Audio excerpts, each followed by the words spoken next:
Vamos a leer entonces el 19 o lo vamos por el 21. 19:41, para empezar por aquí. Ok, vamos a empezar. Yo lo leo. Dice, y cuando llegó cerca de la ciudad, al verla lloró sobre ella. Estamos hablando del mismo evento, pero en Lucas.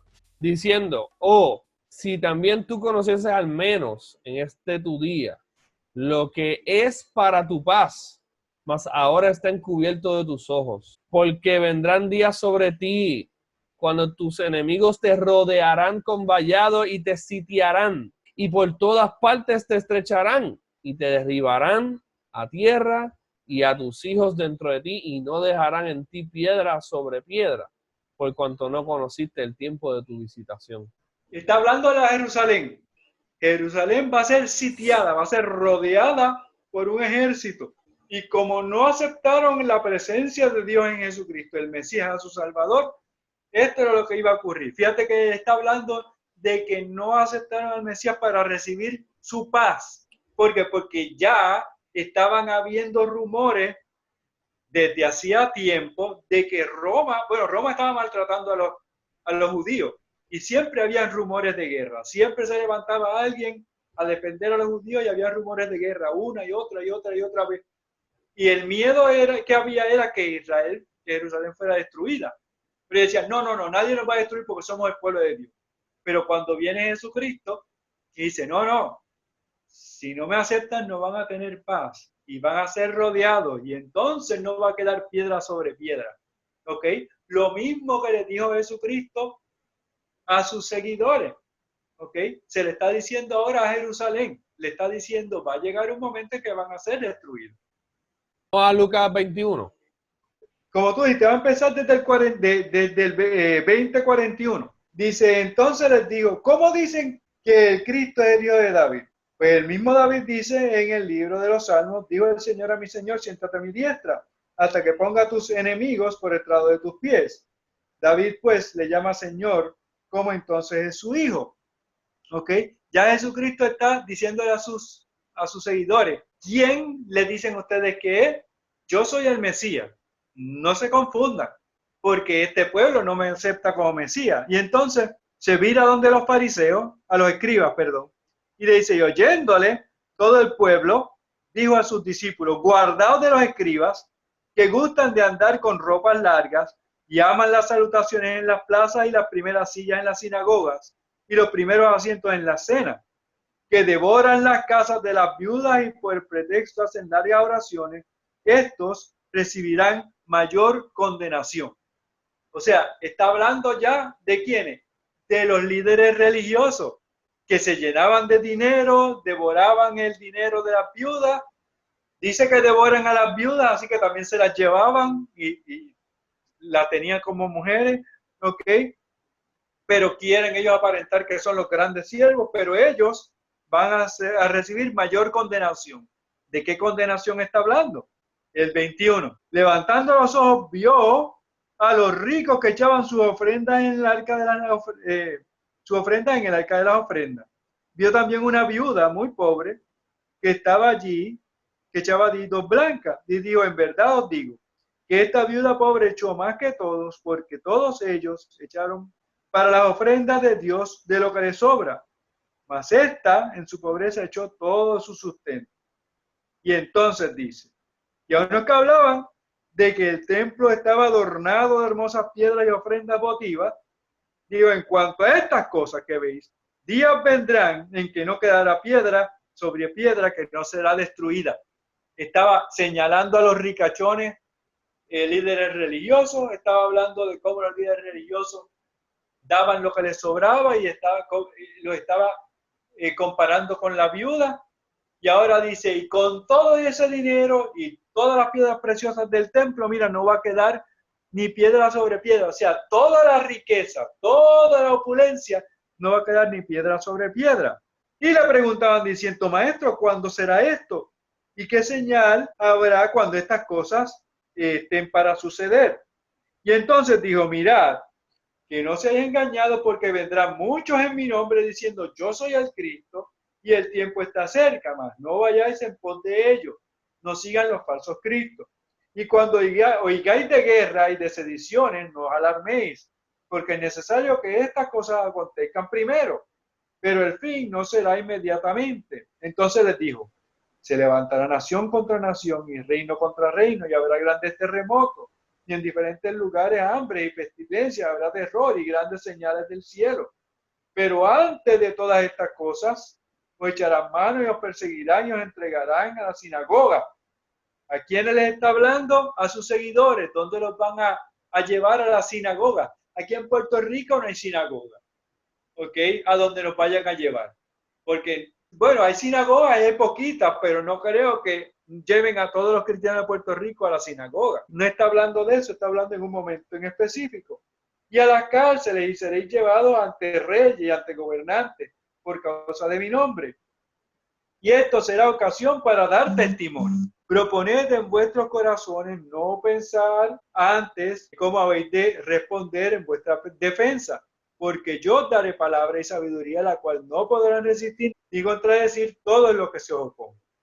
Mas seré entregado aún por vuestros padres y hermanos, parientes y amigos, y matarán a algunos de vosotros, y seré aborrecido por todos por causa de mi nombre. Está hablando de la persecución de los cristianos por los judíos.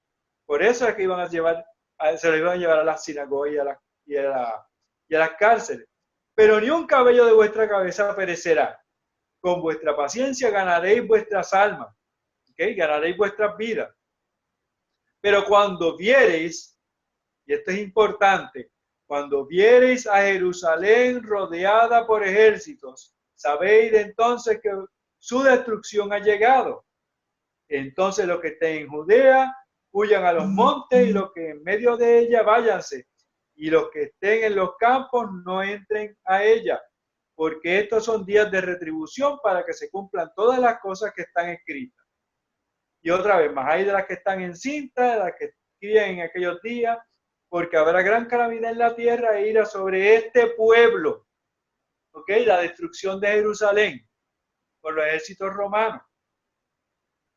Y caerán a filo de espada y serán llevados cautivos a todas las naciones, y Jerusalén será hollada por los gentiles hasta que los tiempos de los gentiles se cumplan. ¿Ven? O sea, todo esto está hablando de la destrucción de Jerusalén, no está hablando de que si hay un terremoto aquí es el fin del mundo. ¿De qué está hablando? Del fin de Jerusalén, del fin del templo. Que Jerusalén va a ser hollada, que Jerusalén va a ser destruida, va a ser asediada. ¿Ok? Aquí habla de la... ¿Tú quieres hablar de esto? La luna, el sol, las estrellas, o lo dejamos para una próxima. Te pregunto, por Vamos si a dejarlo acaso. para una próxima. A ver, sí. Porque hay muchas cosas que tenemos que hablar de lo anterior y tenemos que contestar la pregunta de hoy, pero vale, déjame taparlo. Ok, entonces mira, explícanos ahí, por favor, antes de yo intervenir. Dime.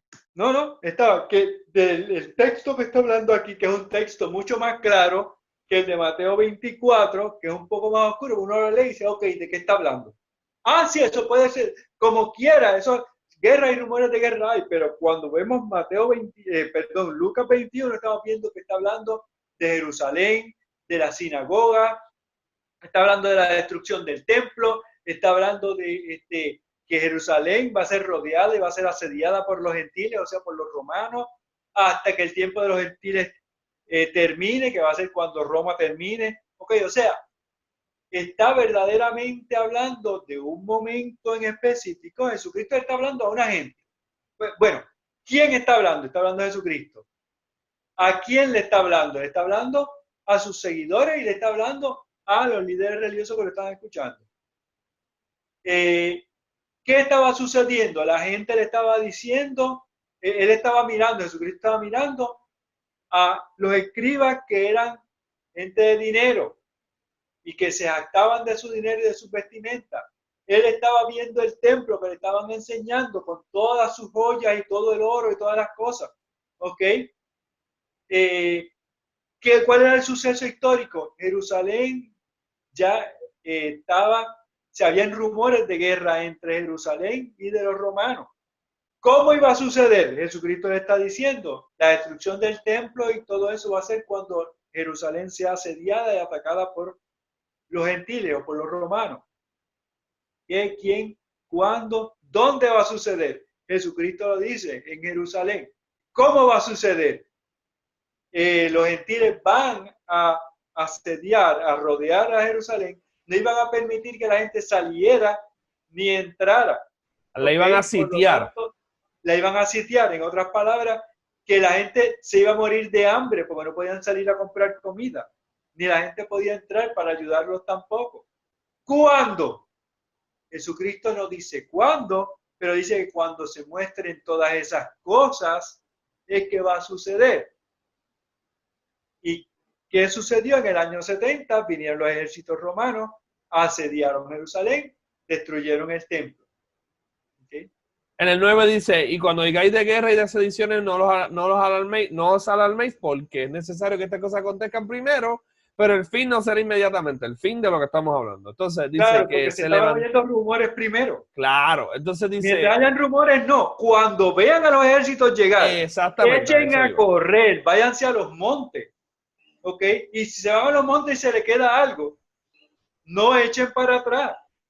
¿Okay? O sea, el versículo 20, cuando hablamos de estos textos, el versículo 20 de Lucas 21 es la clave. ¿Tú quieres saber cuándo? Bueno, no te voy a decir en el calendario el día, pero te voy a decir algo. Cuando veas que Jerusalén está rodeada de ejércitos, te está diciendo literalmente lo que estamos esperando. Claro. Sabed entonces que su destrucción, la destrucción de Jerusalén, ha llegado. Claro. Estamos hablando, ese es el tema. El tema es ese. Te lo da la Biblia, entonces, no el periódico. Y entonces cuando estén en Judea, huyan a las montañas. No se queden en Judea, no se quedan haciendo nada. Echen a correr. Es lo que está diciendo. Gracias por decirlo, porque ahí quería hacer el paréntesis.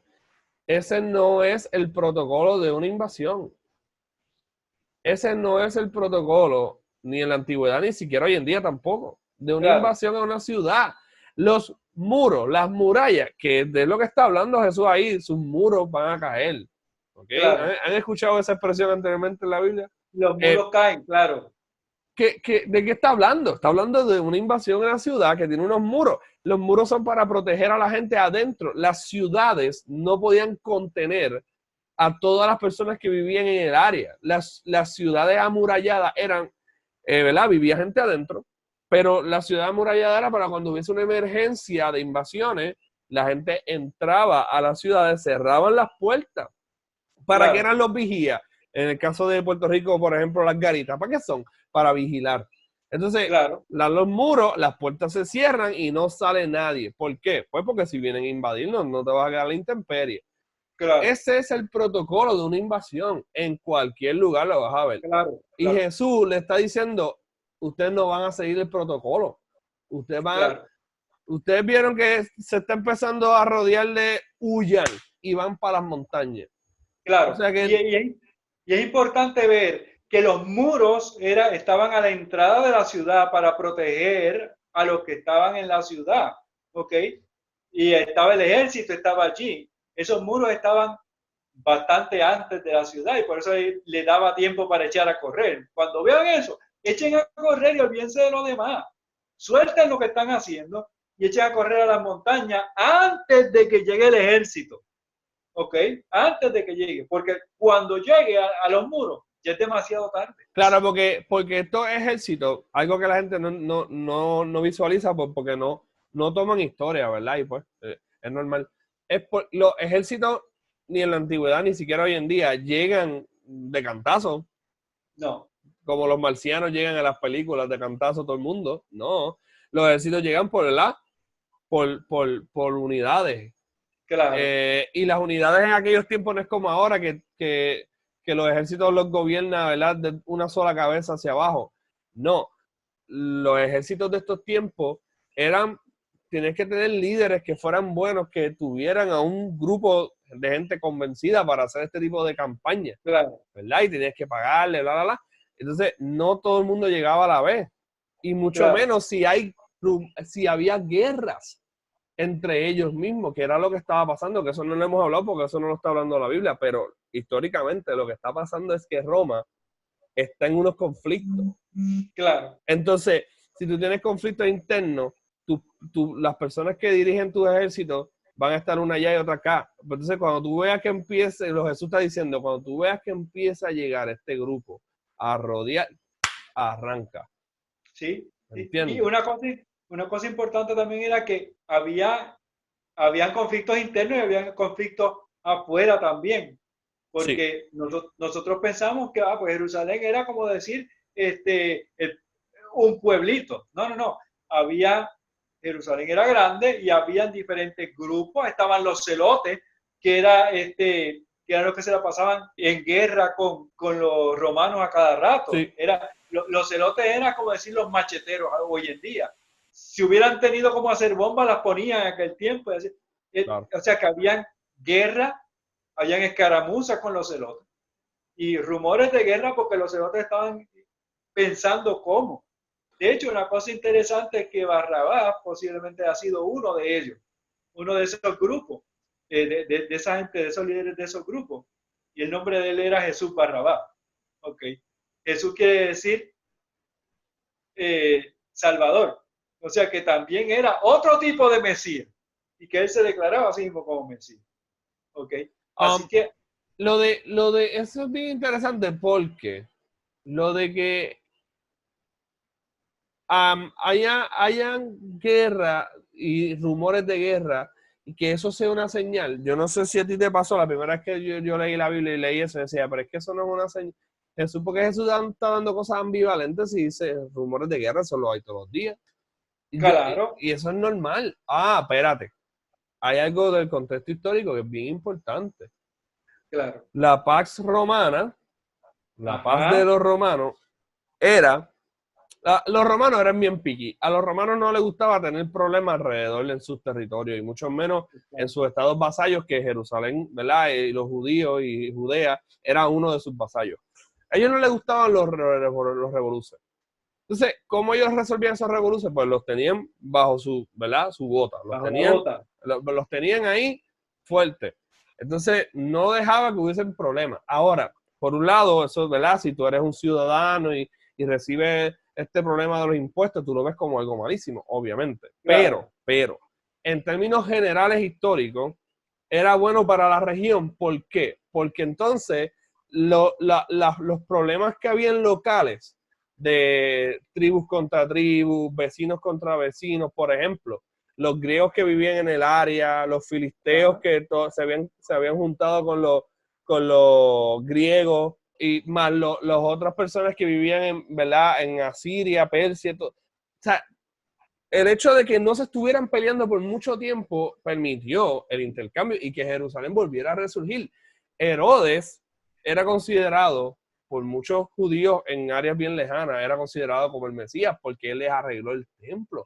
Por eso empieza Lucas 21 sorprendiéndose de las ofrendas votativas del templo. Dicen que los políticos regalaban oro, cosas brutales, y ellos se sorprendían, y estos muros, y entonces el que ha estudiado el templo del Herodiano, el segundo templo, no reconstruido, sino readornado y remagnificado por este señor, Herodes, sabe que es una cosa violentamente impresionante. Claro. Y que era una cosa que yo creo que tú hubieses estado ahí, tú te hubieses impresionado. Y mucho más en esos tiempos que no hay lo que nosotros tenemos. O sea, que era inevitable hacerle la pregunta a Jesús, decirle a Jesús, diante, esto está bien brutal. Y lo que había pasado en ese momento, Enrique, no sé si a ti te pasa, pero yo no puedo brincar eso. En el momento que esto sucede, que Jesús le dice, ¿sabes que usted ven todo esto? Esto no va a quedar nada. Fue el momento en que una viuda te lo dio todo. Exacto. Él acababa de decir anteriormente, que lo leíste, que ustedes violentan a las viudas, ustedes les roban a los pobres, ustedes les roban a los que vienen, porque Jerusalén venía mucha gente. Y sobre todo en la Pascua, ¿venían a qué? Venían a hacer la adoración, una de las peregrinaciones que estaba en la ley, y venían, ¿verdad? A hacer esta peregrinación, y había un montón de gente allí. Y estas viudas lo daban todo, porque se sentían como que tengo que darlo. En la ley no hay nada de que las viudas tengan que darle ofrendas en nada. No. Entonces, ese abuso que había, Jesús dijo, ese abuso, mira, esto es lo que va a pasar, porque esta gente son unos charlatanes. y esto Claro. en la ley es claro que esto no va. Ese Exacto. contexto baja por ahí y entonces tú te vas dando cuenta, espérate, estamos estamos en el templo, estamos viendo este abuso ya rampante. Jesús ya había limpiado el templo también. Jesús había Claro. entrado a hacer lo que dijo, ustedes son un chorro de ladrones y toda esa Ajá. cuestión. Entonces, todo eso está pasando ahí. ¿Ok? Claro. Cuando leamos la Biblia, tratemos de leerla más corridito para que nos demos cuenta. Y para acabar de eso, Jesucristo dice, todo esto va a ser destruido, todo esto, toda esta riqueza va a ser destruida. Y, o sea, Jesucristo está haciendo una afrenta al liderazgo judío. Le está diciendo que son unos pillos, le está diciendo que son unos sinvergüenza. Antes de eso había caído a palos a los que vendían animales, que a veces los vendían a sobreprecio y a veces los que traían animales le buscaban, aunque no tuvieran, le buscaban una falla para que tuvieran que comprar de allí mismo otra vez. O sea, era un abuso y Jesucristo está diciendo, ustedes son unos abusadores y se jactan con todo eso de que tienen el templo tan bonito y que ahí está la presencia de Dios. Mira, la presencia de Dios se va a ir, este templo va a destruirse, ustedes van a perder toda la ciudad y los gentiles son los que van a destruir la ciudad. Es lo que le está diciendo. Dice el hollar. Hollar es que lo van a pisotear. Pisotear. Tienes que entender que eso fue literalmente lo que sucedió. Claro. Lo que entraron allí fueron un montón de gentiles que para poder entrar, invadir y matar a todos los que estaban allí, entraron físicamente y aplastaron aquello allí y lo derrumbaron. Y de eso vamos a hablarle en un futuro porque ese tema es bien importante. Estos ejércitos que estaban mezclados entre romanos y no romanos hicieron cosas que no se le ocurriría a mucha gente hacer. No. Y fue horrible esta catástrofe. Pero fue un juicio que Jesús mismo le dio exactamente a estas personas y se los estaba advirtiendo. Y se los llevaba advirtiendo. Y Dios se lo llevaba advirtiendo desde el Antiguo Testamento. Claro. Los últimos profetas. Nada, entonces, algo importante que no quiero que nos vayamos, y creo que con esta podemos terminar esta conversación de hoy, y era lo de las señales del cielo. O sea, porque dice terremoto, sabemos que tiene que ver, está atado, y lo vamos a ver en la próxima, está atado a señales, ¿verdad? Que tienen que ver con destrucción de ciudades. Ajá. Hambre, sabemos que está atado a el asedio. Yo no quiero describir gráficamente hoy lo horrible de un asedio, pero un asedio es lo más horrible que le puede pasar a una ciudad. Claro. Te quedas sin supplies, ¿verdad? Pestilencia, obviamente, donde se muere y donde no hay donde enterrar en una ciudad, lo que va a haber es un montón de peste. Peste no de dolores, sino enfermedades. Y enfermedades. Terror.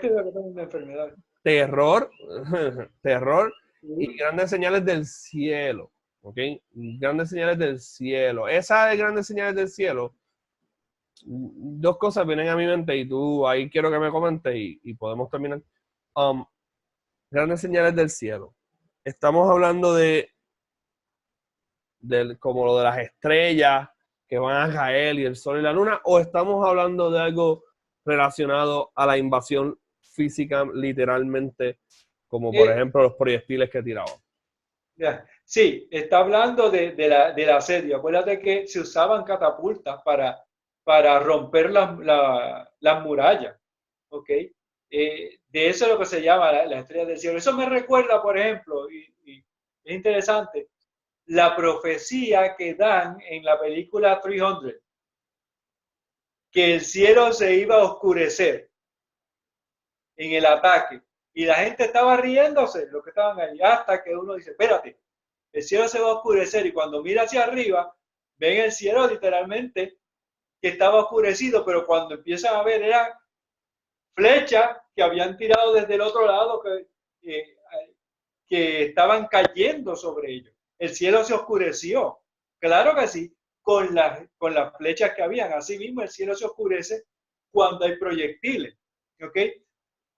Otra cosa que me recuerda es cuando hubo lo de Desert Storm y la guerra y todo eso, que duró un par de días, duró como mucho una semana, pero cuando uno veía en la televisión lo que estaba ocurriendo, todo estaba oscuro. Y habían fogonazos y habían cosas, parecía como si estrellas estuvieran cayendo. O sea, que de lo que está hablando es los proyectiles, todo lo que sucedía en una guerra, pero de una manera no literal, de una manera literaria. Poética. ¿Ah? Poética. Poética. Poética, de una manera poética, porque en el lenguaje apocalíptico también existe la poesía, ¿ok? El lenguaje poético. Y nosotros usamos ese lenguaje poético cuando hay un ataque o cuando hay algo que tiene que ver con violencia. Por ejemplo, chacho, le metió una pescosa que vio las estrellas. No vio las estrellas, pero cuando uno recibe un cantazo en la cabeza, hay una cosa que los oftalmólogos hablan, que como los ojos se están moviendo, uno ve, ¿sabes? El líquido de los mismos ojos que hacen como si uno viera estrellitas. Se le llaman floaters. Y hasta que uno vuelve otra vez a caer en sí, pero lo que está viendo son puntitos blancos. ¿Está viendo estrellas literalmente? No, pero esa es la idea, ¿ok? Y yo quisiera recomendarle a la gente que le guste esos temas, busquen guerras antiguas y en internet. La literatura que se usaba. No, y hoy en día existen recreaciones y buenos, ¿verdad? Claro. Buenos expertos que hablan de estas cosas. Una de las cosas que siempre mencionan, que yo antes no le decía caso, hasta que estudio la Biblia digo, esto sí es importante, es Claro. la confusión de una batalla, sobre todo con el polvorín por las diferentes proyectiles. Porque Sí. estamos hablando de un sitio donde lo que hay es un montón de polvo, entonces tú no ves nada, tú no sabes el norte y el sur, y incluso a veces se mataban entre ellos mismos, porque Claro. la confusión era horrible, y la confusión es uno de los elementos que se estudia en una batalla antigua, que era horrible, porque cuando tú te confundes, tú empiezas a matar a tu vecino. Y eso es una catástrofe, eso es una cosa horrible. O sea, y pasó en los dos bandos, eso fue horrible. Pero hay algo interesante que no lo menciona aquí, pero sí menciona en otros pasajes, lo de las estrellas que caen y la luna y el sol. Y la Biblia habla de eso, y eso lo vamos a tocar después. La Biblia habla de eso. Búsquelo mejor en la Biblia primero, ¿ok? Aunque hoy tocamos un asedio por encima y tocamos Mateo 24, 7 y todo lo que lo rodea, Lucas 21, Lucas 19. Primero, cuando veamos estas cosas, vamos a observar lo que la misma Biblia dice. Claro. Y les va a sonar bien. Ya he encontrado cosas que la misma Biblia te lo repite en el Antiguo y en el Nuevo Testamento, que yo me sorprendo. Yo digo, wow, ¿cómo es posible? Y no es que yo soy más inteligente, es que hay unas reglas que tú nos diste al principio que son básicas. Tú no tienes que ser un experto, tú puedes aplicarlas. Tú sabes, busca la Biblia primero. Cosas que se repiten, sucesos que se repiten. Por ejemplo, el asedio, esa no es la primera vez que se hace un asedio en Jerusalén. Ocurre en Miquea, había ocurrido anteriormente, en otros momentos en el pueblo de Dios también habían habido diferentes tipos de asedio. Los asirios invadieron a Israel, el norte. Los babilonios invadieron al sur, a Judá. Al sur. Los persas, Dios les dice que Babilonia iba a ser destruida y habla de estas cosas. Según los persas los destruye. O sea, eso está un montón de veces. Habla incluso habla de Edom en Isaías 34. Esos textos son buenos para que lo chequemos en la próxima. Lo vamos a chequear en la próxima. Yo los tenía para hoy, pero esta conversación se nos fue bien larga. Vamos a hablar en la próxima, vamos a hablar de Joel 2, Isaías 13, Isaías 34, Ezequiel 32, Amós 8, Salmo 18, Ezequiel 38. Vamos a hablar también de Zacarías 14, vamos a hablar de Amós 1 también, Isaías 29 y por ir para abajo, porque honestamente yo me he dado cuenta que lo que es el terremoto, Sí. El terremoto es el fin del planeta. No es el fin del planeta ni es el fin del mundo. Los terremotos son pues, movimientos de placas tectónicas que pues, podríamos decir que luego de la caída, pues el mundo cambió. Y ahora pues ocurren estas cosas para el mundo ponerse otra vez en forma, por decirlo así. Es como cuando uno se cae y se rompe un hueso, que tiene que ponerle yeso, pero si se descalabra uno una coyuntura, se la tienen que alar y ponerse de nuevo como es. Eso es lo que está pasando en esto. Que si es maldición o que es bendición, bueno, vamos a ponerlo de esta manera.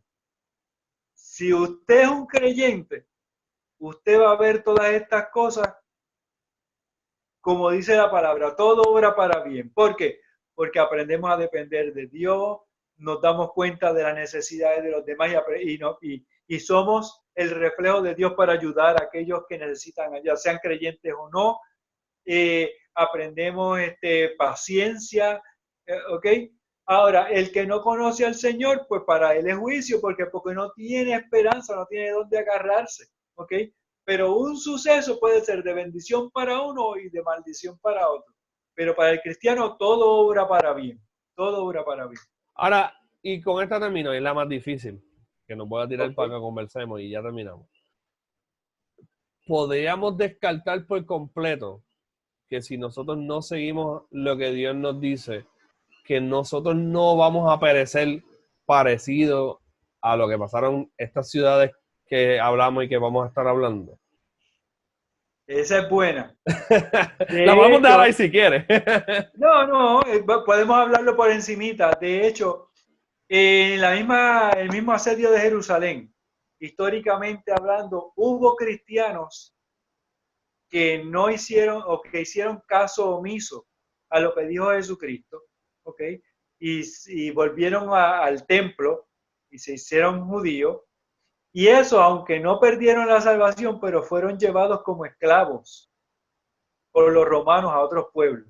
Y esto es bien importante verlo. O sea, la salvación depende del Señor, depende del amor del Señor y de lo justo que Él es. Y siempre cuando vemos en el Antiguo y el Nuevo Testamento, vemos que la salvación del pueblo de Dios depende de Dios, ¿ok? No depende de uno.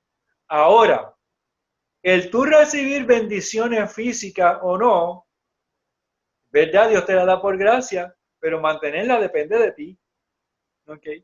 Y ahí, si yo, como dice Primera de Corintios, pues el fundamento es Cristo, pero cómo tú construyes depende de ti. Y si construyes con oro, plata y piedras preciosas, muy bien. Viene el fuego y no hace nada, lo que hace es que la purifica. Ahora, si construyes en madera, basura y hojarasca, pierdes lo que tienes.